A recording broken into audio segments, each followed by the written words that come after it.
सहज ही अपनी ओर हम चले वतन की ओर।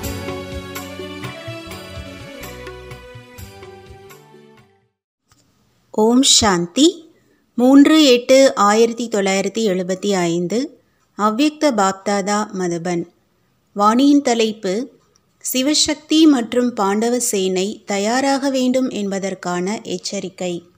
அனைவரும் யோக யுக்த், அதாவது யோகம் நிறைந்த, மேலும் யுக்தி யுக்த், சமயத்திற்கேற்ற சாதுரியம் நிறைந்த நிலையில் நிலைத்திருந்து கொண்டே தன்னுடைய காரியத்தை செய்து கொண்டுள்ளீர்களா? ஏனென்றால் தற்சமயத்திற்கேற்றபடி எண்ணம், சொல் மற்றும் செயல் இந்த மூன்றும் யுக்தி யுக்தாக இருக்க வேண்டும். அப்பொழுதுதான் சம்பன்னம் மற்றும் சம்பூர்ணமாக ஆக முடியும். நாலாபுரத்தின் சூழ்நிலை யோக யுக்த் மற்றும் யுக்தி யுக்தாக இருக்க வேண்டும். எப்படி யுத்த மைதானத்தில் எப்பொழுது போர்வீரன் யுத்தம் செய்வதற்காக எதிரியின் எதிரில் நின்று கொண்டிருக்கிறார் என்றால் அவருக்கு தன்மேல் மற்றும் தன்னுடைய ஆயுதங்கள் மேல், அதாவது தன்னுடைய சக்திகளின் மேல் எவ்வளவு கவனம் இருக்கிறது. இப்பொழுதோ நேரம் அருகில் வந்து கொண்டிருக்கிறது, யுத்த மைதானத்தில் எதிரில் வருவதற்கான நேரமாகும் என்று புரிந்து கொள்ளுங்கள். அந்த மாதிரி நேரத்தில் நாலாபுரத்திலும் தன்மேல் அனைத்து சக்திகளின் கவனம் இருக்க வேண்டும். ஒருவேளை கொஞ்சமாவது கவனம் குறைவாக இருக்கிறது என்றால் எப்படி நேரத்திற்கு தகுந்தாற்போல் நாலாபுரங்களிலும் டென்ஷன் அதிகரித்து கொண்டிருக்கிறதோ அதுபோலவே நாலாபுரங்களிலும் டென்ஷனின் சூழலின் பாதிப்பு யுத்தத்தில் இருக்கும் ஆன்மீக பாண்டவ சேனை மீதும் ஏற்பட முடியும்.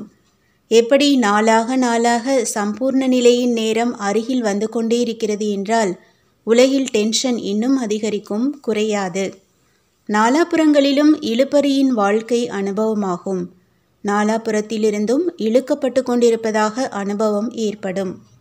ஒரு புறம் இயற்கையின் சிறு சிறு ஆபத்துக்கள் மற்றும் நஷ்டத்தின் டென்ஷன், மற்றொரு பக்கம் இந்த உலக அரசாங்கத்தின் கடுமையான சட்டங்களின் டென்ஷன், மூன்றாவது பக்கம் தொழிலில் மந்தம் ஏற்படுவதின் டென்ஷன், மேலும் நான்காவது பக்கம் லௌகீக உறவினர்கள் ஆகியவர்களுக்கு அன்பு மற்றும் சுதந்திரம் இருக்கும் காரணத்தால் குஷியின் உணர்வு அற்ப காலத்திற்காக இருக்கிறது. அதுவும் முடிவடைந்து பயத்தின் அனுபவத்தின் டென்ஷன், அந்த மாதிரி நாலாபுரங்களின் டென்ஷன் மனிதர்களில் அதிகரிக்கும். நாலாபுரங்களின் டென்ஷனில் ஆத்மாக்கள் துடிப்பார்கள். எங்கு சென்றாலும் அங்கு டென்ஷன் இருக்கும். எப்படி உடலில் கூட ஏதாவது நரம்பு இழுத்து கொள்கிறது என்றால் எவ்வளவு வேதனை இருக்கிறது, மூளை அழுத்தப்பட்டதாக இருக்கிறது. அந்த மாதிரியான சூழ்நிலை அதிகரித்து கொண்டே இருக்கும்.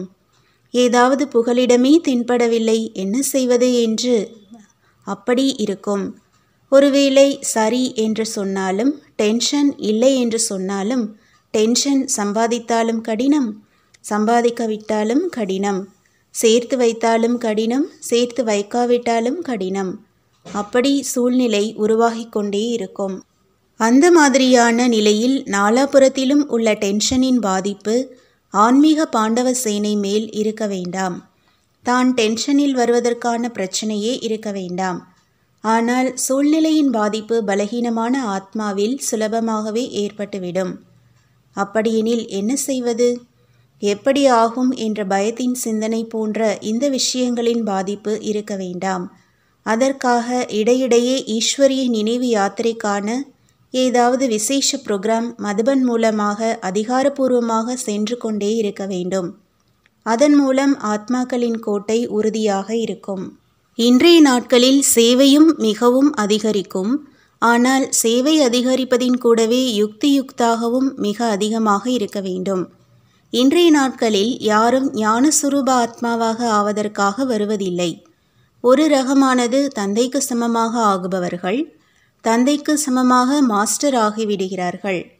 அப்படி முதல் தரமானது தந்தைக்கு சமமாக ஆவது, இரண்டாவது தரம் தந்தையின் சம்பந்தத்தில் மட்டும் வருபவர்கள் மற்றும் மூன்றாவது தரம் தந்தை மற்றும் சேவையின் நெருக்கத்தில் மட்டும் இருப்பவர்கள்.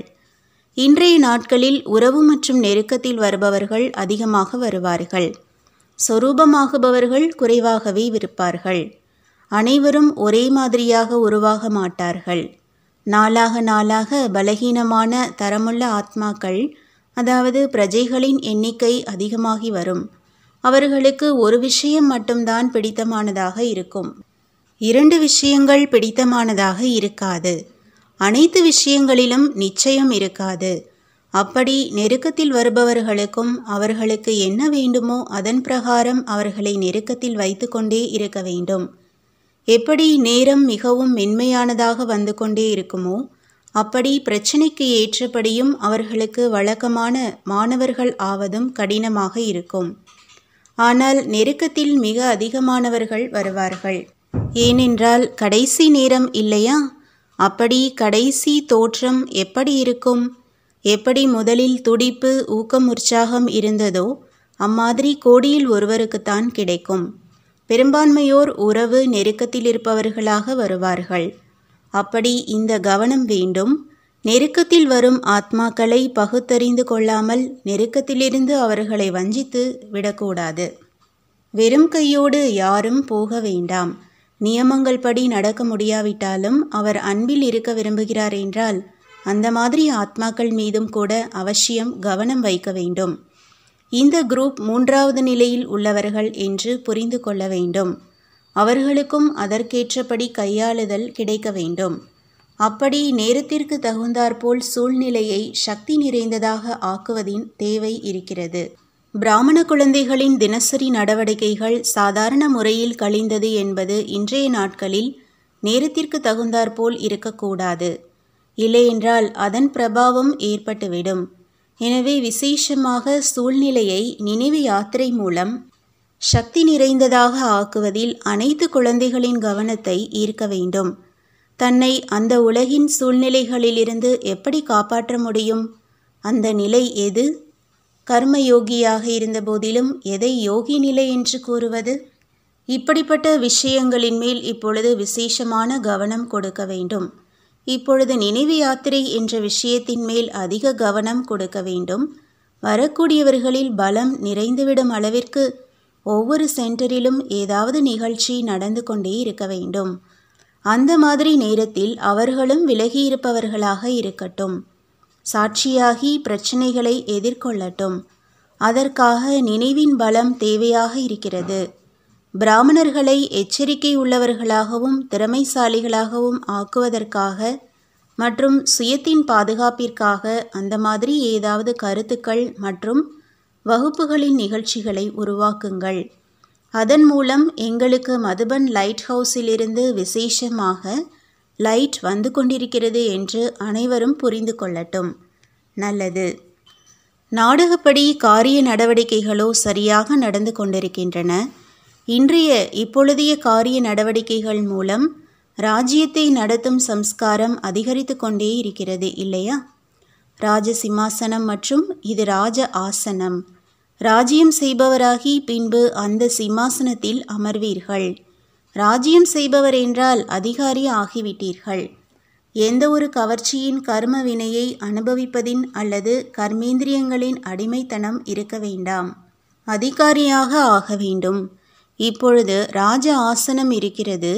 யோகாவிற்காக ஆசனம் இருக்கிறது இல்லையா?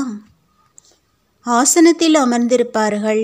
ஆசனம் இருப்பதே அமர்வதற்காக, நிலைத்திருப்பதற்காக. அப்படி நிலையில் நிலைத்திருப்பது என்றால் ஆசனத்தில் அமர்வது. அப்படி எவ்வளவிற்கு எவ்வளவு ஆசனத்தில் அமர்வதற்கான பயிற்சி இருக்குமோ அந்த அளவே ராஜ சிம்மாசனத்தில் அமர்வதற்கான பிராப்தி ஆகும். பயிற்சி ஏற்பட்டு கொண்டிருக்கிறது தான் அல்லவா? இயற்கையான ரூபத்தை எடுத்து கொண்டிருக்கிறது. செய்ய வேண்டியதாக இருப்பதில்லை, ஆனால் ஆகியே விடுகிறது. அதுபோலவே இதுவும் சுபாவமாக ஆகிவிடும். அதிகாரியாக இருப்பதற்கான சுபாவம். யோகா செய்வதற்கான எண்ணத்தை உருவாக்கினீர்கள், மேலும் நடந்தது. பாபா என்று கூறினீர்கள் மற்றும் யோகா ஏற்பட்டுவிட்டது. இதுதான் அருகாமையின் நிலையாகும். அமர்வதே ஆசனத்தில்தான். எப்படி சிம்மாசனத்தில் அமர்ந்திருப்பவர் நான் ராஜா என்பதை ஒரு பொழுதும் மறக்க முடியாது. அதுபோலவே ஆசனத்தில், அதாவது இந்த நிலையில் நிலைத்திருப்பவர் நான் அதிகாரி என்பதை மறக்க முடியாது. அனைவரும் யதார்த்தமாகவும் மேலும் யுக்தியுக்தாக இருக்கிறீர்களா? கொஞ்சம் கொஞ்சம் நடக்கத்தான் செய்யும், மேலும் நடக்கவும் வேண்டும். இல்லையென்றால் கடைசி பரீட்சைகள் எப்படி நடக்கும்? இதுவும் நடைமுறை பயிற்சிதான்.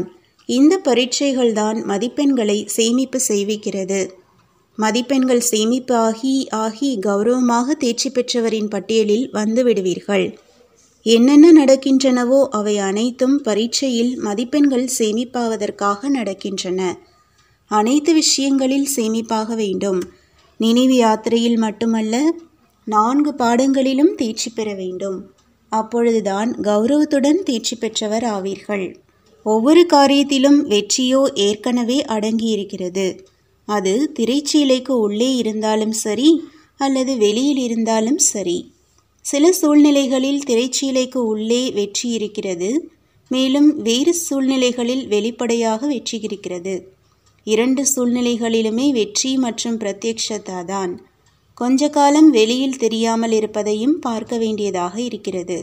மறைந்து இருப்பது வெளிப்படுவதில் கொஞ்ச காலம் ஆகிறது. நல்லது. ஓம் சாந்தி. வரதானம்: பாபாவை பின்பற்றி ஃபாலோ ஃபாதர் செய்து கொண்டே உண்மையானவராகி ஒவ்வொரு காரியத்திலும் பலனை நிரூபணமாக காண்பிக்கக்கூடிய வெற்றி சுரூபமானவர் ஆகுங்கள்.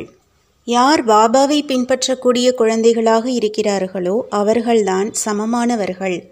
ஏனென்றால் எது தந்தையின் அடியோ அது உங்களுடைய அடியாகும். யார் ஒவ்வொரு காரியத்தில் நிரூபணம் கொடுக்கிறாரோ அவரைத்தான் பாப்தாதா உண்மையானவர் என்று கூறுகிறார். உண்மையானவர் என்றால் எப்பொழுதும் தந்தையின் ஸ்ரீமத் என்ற கையையும் துணையையும் அனுபவம் செய்பவர். எங்கு தந்தையின் ஸ்ரீமத் மற்றும் வரதானத்தின் கை இழுக்கிறதோ அங்கே வெற்றி இருக்கவே இருக்கிறது. எனவே எந்த காரியம் செய்து கொண்டிருக்கும் பொழுதும் தந்தையின் வரதான கை என் மேல் இருக்கிறது என்பதை நினைவில் கொண்டு வாருங்கள். ஸ்லோகன்: வைரத்திற்கு சமமான உயர்ந்த நிலையில் நிலைத்திருந்து செய்யும் காரியங்கள்தான் மதிப்பு நிறைந்த காரியங்களாகும். ஓம் சாந்தி. तो बच्चों को तो सर्विस करनी है, जो बाबा कहते हैं सबको ये बताओ कि देखो तुम्हारा एम एंड ऑब्जेक्ट ये है, एक गीता है बगैर, ये राजयोग है ना बच्चे। कैसे है राजयोग? बिल्कुल सहज है कि बाप को याद करो तो ये वैसा मिलेगा तुमको। ओम शांति।